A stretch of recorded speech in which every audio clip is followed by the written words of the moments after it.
You too. How's everyone doing? Jags to Riches, James Peters, thank you all so much for your time. NBA Boston Celtics update, ladies and gentlemen. Let me first apologize for my absence. Honestly, been having some technical difficulties with this shitty little laptop of mine. It's, I think, something with the driver. Maybe an update needed, something along those lines. It's like I said, a technical difficulty where the past 2 days I wasn't even able to access this. It was anything essentially. It's like I'd load up my damn computer and it would be flashing like on the desktop screen. I could see everything, but you couldn't click on anything. So I was trying to troubleshoot and go through all that. I thought I might need to buy a new damn computer, but here we are. It actually allowed me to basically it decided it wasn't going to have any issues today. I was like, well, shit. So here we go. Past since my last update, I covered game one. And since then, obviously, the Boston Celtics had their back to back Florida trip, went down to the Miami Heat game two, and obviously a rematch of the Eastern Conference Finals, and where the Boston Celtics would pull out a 111-104 win. Then they would travel up to Orlando, where they would actually battle a tough Orlando Magic team and win 126 to 120. I just basically want to touch base and go over the box scores of each of those games, talk about some of my key takeaways, and then we got to spend a moment or two on this Jason Tatum MVP run so far to start this season because it has been special. And the reason it really truly is special when you take a step back is because this is a gentleman throughout his career. His career has started slow, come out shooting a little, even look through the preseason. I guess he got all of that out of the way in the preseason because my goodness, that guy looks incredible. And he is, like I said, historically been someone that builds throughout the season. Like I said, last year, I think he averaged 23 points out the gate the first, month or so out of the year. But then by December into January, it was at 27. March, it was in the 30s, basically. I mean, so, but again, let's not waste any more of you all's time. So the first game, Miami Heat. This is a team that we went to 7 games with last year in the Eastern Conference Finals. I mean, 2 years ago in the bubble, same thing. They are Miami Heat for me is one of those teams that's just always slept on. They pretty much always go under the radar, even though they were the number one seed. It's like everyone talks about everyone else. Meanwhile, they continue to just be that steady force and that Heat culture. And it's really turned into a really, good rivalry. But obviously you could talk about the days of old, but right now, today, current day, man, it's starting to turn into a pretty good rivalry again. So, again, we would beat them 111-104. Looking at the Celtics box score from that game, you had another incredible showing from the Jays. Now, remember that game one against the 76ers, they would both come out and score 35 apiece, combining for 70 points. They would then follow that up and come out in game two here against the Heat and score 57 combined. Jason Tatum leading the way. Again, 35 game one for him. He would have 29 points, 5 rebounds, 4 assists in this game, 10 for 22 from the field, 2 for 7 from the three. And you got Jaylen Brown right behind him with 28 points. He was 12 for 18 from the field. He did have 4 rebounds, 3 assists, 2 steals, 2 blocks. Excellent game from both of them. You got to show some love to Derek White, who after a pretty quiet game one against the 76ers, I think he only shot like 2 or 3 field goals and I think had 2 points on along those lines. But these past 2 games in Florida, man, that Florida trip, he balled out. We'll get to his Orlando Magic game in a second, in which I think was literally his best game in the Celtics uniform. And I think arguably the second best game of his career was the second best career point total behind his career high, I think of 29. But in this game, 10 points, 7 assists, I believe is, or excuse me, 10 points, 7 rebounds, 3 blocks. He was 2 for 5 from the field, 2 for 4 from the three. Grant Williams off the bench, 25 big minutes, 10 points, 7 rebounds. And of course, I will mention Malcolm Brogdon had he struggled from the field, shooting only 2 for 9. He did have 7 points, 5 boards, 3 assists. And of course, showing some love and respect to the opponent. You had Tyler Hero, who, unfortunately was injured throughout the ECF last year. So you really didn't get to see, him really at his best. And in the past, he's been a baller coming off the bench, 6 man of the year, but obviously now inserted into the starting lineup with the Heat losing like PJ Tucker. 25 big points for them, 6 rebounds, 3 assists, 2 blocks. He was excellent. Really carried them, especially I believe early. It was I want to say it was either the first or second quarter of this game. He was like instrumental in them, keeping up with the Celtics throughout. But Bam, plus 20. He had 19 points, 8 rebounds, 5 assists, 2 steals, 8 for 11 from the field. Bam's one of those guys who I've said in the past that I think behind the big two centers of Embiid and Jokic, he could arguably be the best big man in the game. I mean, without question, a top 5 all around center. I mean, any year he could be the defensive player of the year. I think he will win it eventually in a year now. You got to remember he's still very young. I think just getting into his mid 20s, but I love Bam's game. Jimmy Butler, 18 points, 7 rebounds, 5 assists, and of course Kyle Lowry with 17 points, 4 rebounds, 6 assists, 3 steals. He's such a pain in the ass. I remember watching that game, just sitting there saying like, bro, if I had to referee this game, I would be cussing Kyle Lowry out. Like, get away from me. Like, it's just Jesus. But off the bench for them, Gabe Vincent, 17 big points.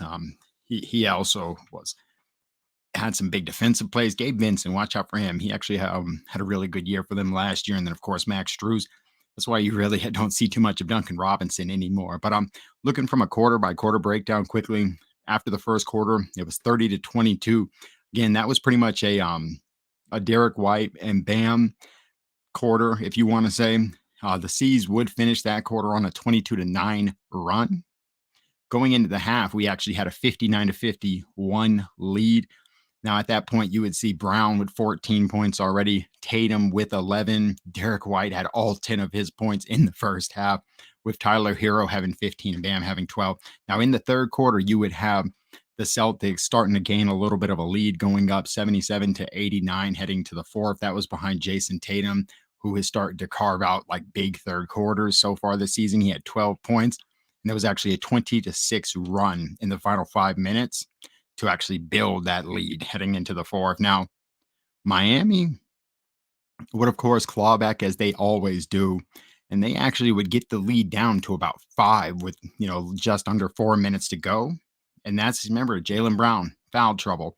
He would actually sit with about 5.5 minutes, 5:44, I believe is the exact time left on the clock when he would sit. And it was one of those things where I know it was expected. God, could you imagine if they lost? It would have been a really big deal about, Brown. When should he have been substituted back into the game? I honestly don't even think that he tried to get him back into the game until it was like a minute and some change left in the game. So, you know, Tatum, he was pretty much able to ice it out for us, scoring, I think, 6 out of the last 8 points, whatever he was balling out. And I think it was one of those things where Brown already had the 5 fouls. You're coming up on a back-to-back. And obviously, I mean, if you look at how he played, in the Orlando game was really off. I mean, so again, they didn't lose. I could see, it as a learning experience. Joe, first-time head coach, and he wasn't even really preparing to be a head coach. You know what I mean? It's going to be some learning experience for him. But again, he is 3-0 shit. So, but one takeaway from this game I had in the negative, it was the Celtics getting back up to 20 total turnovers. But, 2 out of the 3 games so far, they've really looked good. And when we get to this Orlando Magic game in a minute, they actually were able to get it back down to single digits. So the Jays continuing their hot start throughout this game, attack mode, 70 points in game 1, 57 in this too. And I thought a lot of the players that we had questions about after game 1 responded in game 2. Noah Vonleh was awesome in game 2 against the Heat. Derek White, Sam Hauser even. So, like I said, that pretty much came out of the Heat game, like just really feeling good, because that's 2 quality wins over 2 teams that have, not only that those are automatic playoff teams in the East with the Sixers and the Heat, but those are teams that want to represent the East. So 2 big wins. And then when you look at the Orlando Magic game, the second of a back-to-back, you could argue that they were the damn toughest challenge out of all of them. I mean, 120-126, and they made us earn this damn win. They were right there with us the entire time. Now, Jason Tatum would go crazy in this one, a 40-piece in only the third game of the year. 40 points, 8 rebounds, 2 blocks. He was 14 for 21 from the field, 4 for 10, 40% from the three. Now, Jaylen Brown would struggle in tonight's game. He was still a plus 14, but he did only have 12 points. He actually did have 9 rebounds and 4 assists, which were both season highs so far. But he was just off with his shot. 4 for 16 from the field, 1 for 6 from the three. That's okay because, again, you had Derek White with his best damn game as a Celtic, 27 big points, 4 rebounds, 4 assists, 10 for 17 shots for Derek White. All right, 4 for 9 from the three. You heard that Derek worked really hard on his 3-point shot this offseason. Well, damn it, Derek, it is paying off, brother. You looked incredible. Off the bench, you had both Brogdon and Grant with 13 points. And Grant, 3 for 3 from the field, 3 for 3 from the three-pointer. And if you really look at Grant Williams so far this season, he is 8 for 10 from the three-pointer, shooting 80%. He has had 2 games, including if you look at game 1 and game 3, he was perfect from the field. Remember game 1 against the Sixers, I believe. He was 5 for 5? I mean, Grant Williams. I mean, game 1, he had 15. Game 2, 10 and 7. Game 3, 13 and 6. Grant's one of those guys, and I'll get to him a little bit more in a second, where he's under a microscope for me this year, big time. And again, let's show some love and respect to the opponent before we go any further. That rookie first round pick, Paulo, 23 piece against us. He was 6 for 19, but he did have 5 rebounds, 3 assists. That kid's going to be special. Terrence Ross pieced us up. I mean, Celtics fans are very familiar with him. 29 points for them in the starting role. Wendell Carter, 15 points, 12 rebounds. Franz Wagner, I'm a big fan of his game. He had 18 points. And, of course, Cole Anthony with 14 points. Shout out to the Orlando Magic, man. Y'all hard fought game. Very, very impressive.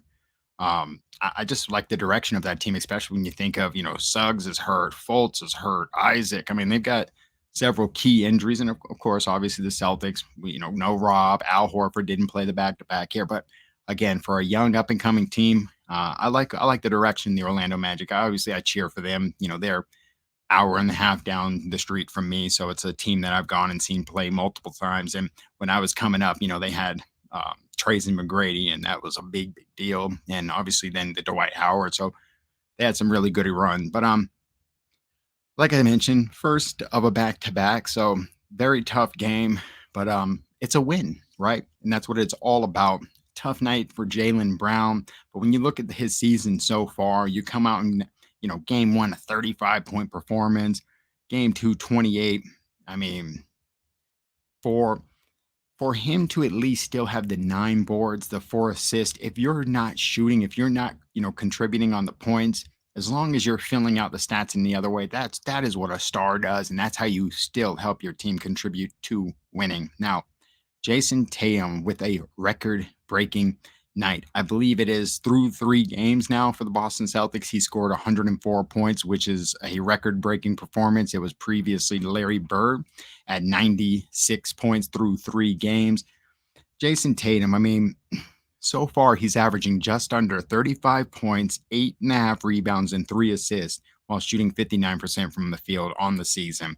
He came out game 1 against the 76ers with a 35-point, 12-rebound performance. He had a 29-point performance to follow it up against the Heat. And then he has a 40-piece against the Orlando Magic. He is without question, right at the tippy top of the MVP frontrunner conversation to start this season. He has been sensational. Attack, physical, strong. I mean, just a whole different Jason Tatum, a whole different level. Remember, this is the first time coming off of an offseason where he actually got some rest, didn't go to no Olympics. It wasn't no long-ass run. He got to rest, work on his game, recover. And in that 76ers game, I remember he's driving and he's going head up with Joel Embiid and PJ Tucker and still getting up the shot. And those are, beast, PJ Tucker and Joel Embiid. And he was just hanging with them. He is on some other shit right now, and I am all for it. Like I said, I know some of you who check us out over on Celtics Corner. Of course, shout out to you all. Thank you. You all seen when I shared this graphic when I was actually talking about my projections for this upcoming season on what I thought Tatum and Brown would do. And as you see right there at the bottom, MVP finalist. I mean, that's I was calling it, and he's doing more than I could have ever imagined right out the gate. I mean, he looks spectacular.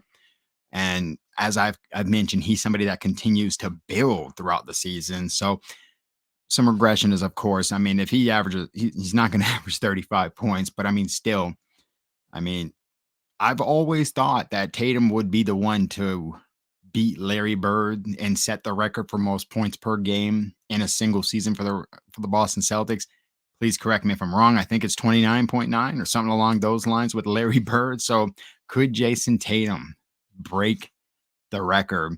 Even if he doesn't, that dude looks awesome. Our team is rolling right now, without question, the best team in the East. You could argue the best team in the NBA.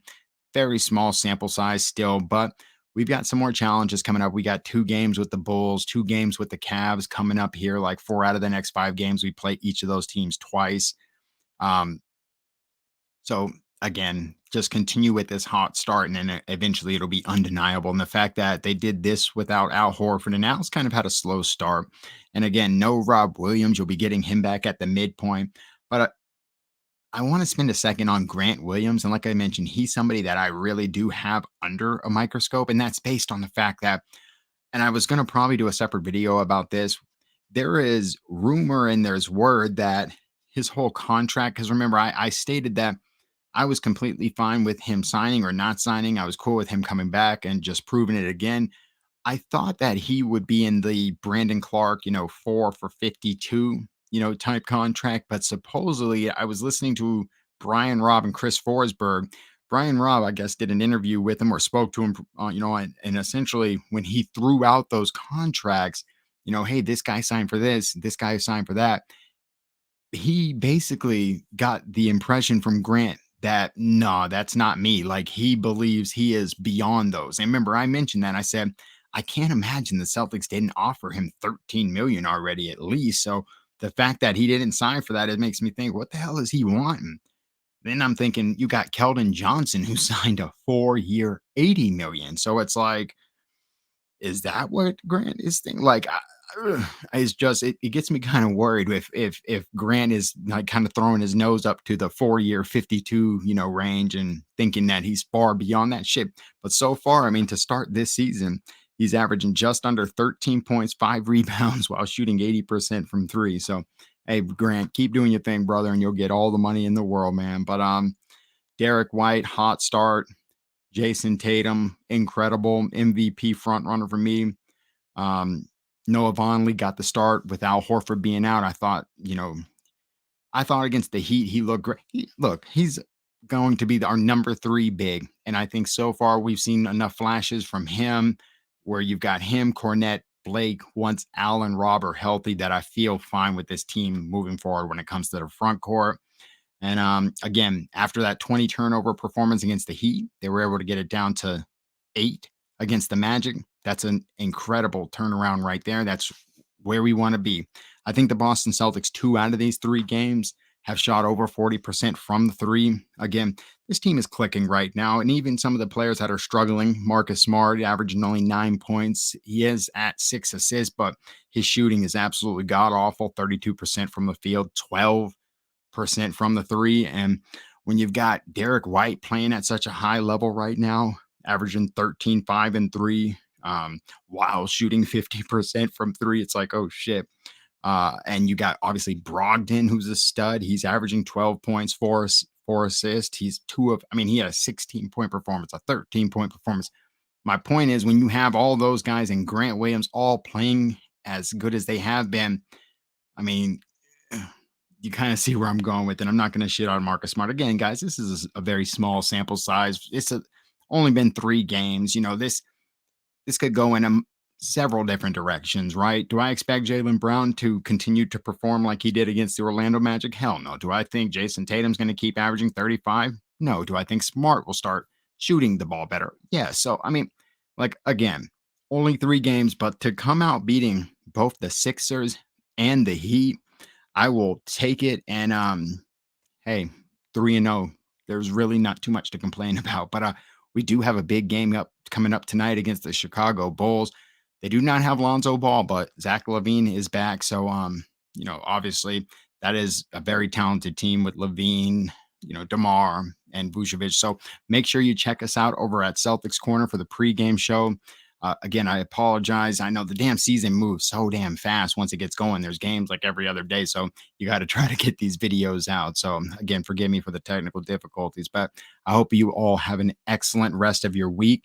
I hope to see you all later on this evening. Thank you all so much for your time. Take care, guys.